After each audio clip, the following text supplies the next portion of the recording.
Hello and welcome. My name is Christian Lund and you're watching the 7 o'clock news. Today's topic is IS and I'm going to talk about IS in general, and then later our expert Jonas Jorgensen is going to talk about the group's aims and means. IS means Islamic State, but there are also other names for the group, such as ISIS and ISIL. IS is a radical Islamist group that has taken over huge territories in Syria and Iraq. There's been a great focus on the group in the media all over the world in the last couple of months due to their brutal methods. They have, for example, taken beheadings of several journalists and put it online to create fear amongst their enemies in the West. The group began in 2004 as Al-Qaeda, before rebranding as ISIS 2 years later. The difference between IS and Al-Qaeda is that IS is more brutal and more effective at controlling the territory that they have taken. According to an article in BBC, IS control about 40,000 square kilometers of Iraq and Syria. That's about the size of Belgium for comparison. But in fact, other sources believe that they control the territories about 90,000 square kilometers, about the size of Jordan. According to BBC, 8 million people are believed to be living under partial or full control of IS, where the group implements a strict interpretation of Sharia, forcing women to wear veils, non-Muslims to pay a special tax or convert, and imposing punishments that include floggings and executions. Here you can see a map that shows the areas where they are in control of. The white and red striped area is where they have occupational or presence or support. The dots are where they have cities or towns under control.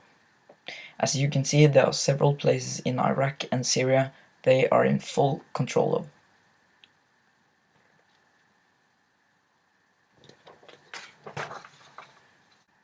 According to several sources, the fighters of IS have access to and are capable of using a wide variety of small arms and heavy weapons, including truck-mounted machine guns, rocket launchers, anti-aircraft guns, and portable surface-to-air missile systems. Now you're going to hear from our expert Jonas Jorgensen, who is going to talk to you about IS aims and means. But that is after the commercial break, so stay tuned. Okay, hi guys, my name is Professor Jonas Jorgensen and I'm here to tell you about ISIS aims and means.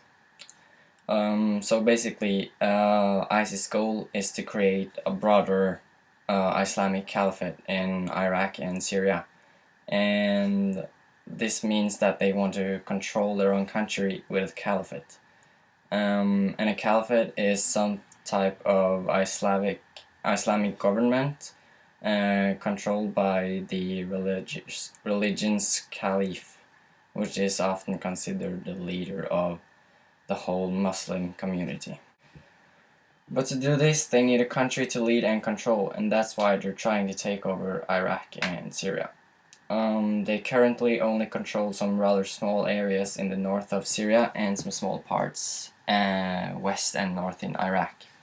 And when you look at maps of ISIS controlled areas, it's easy to see what their next plan is. ISIS' next target is Baghdad, but according to BBC, they have met some difficulties now. They have to face and fight Syria's President Bashar al-Assad's army on the north front and resistance groups on the south front. Why ISIS wants this and why they are so harsh, is kind of hard to tell, because we're Christian and live in a very different culture than the man who stands behind the ISIS religion. But my guess is that they, like many other religions or groups or whatever, mean that their path of religion is the right way to live and that everybody has to convert to their twist of Islam. And I also believe that they think it's okay to get rid of those who won't listen to them. This might seem very radical and extreme, and of course I agree, but I think that they seriously believe that they're doing people a favor. And to sum up what Christian and I just said, ISIS is a radical Islamist group that has taken over huge territories in Iraq and Syria. ISIS fighters are capable of using weapons, and they are not afraid to do, and that is why they are so dangerous. And their goal is to create their own caliphate and country that is ruled by a single political and religious leader and Sharia laws. Okay, that was it for tonight, guys. Thank you for watching. Tomorrow we'll be back with more interesting news.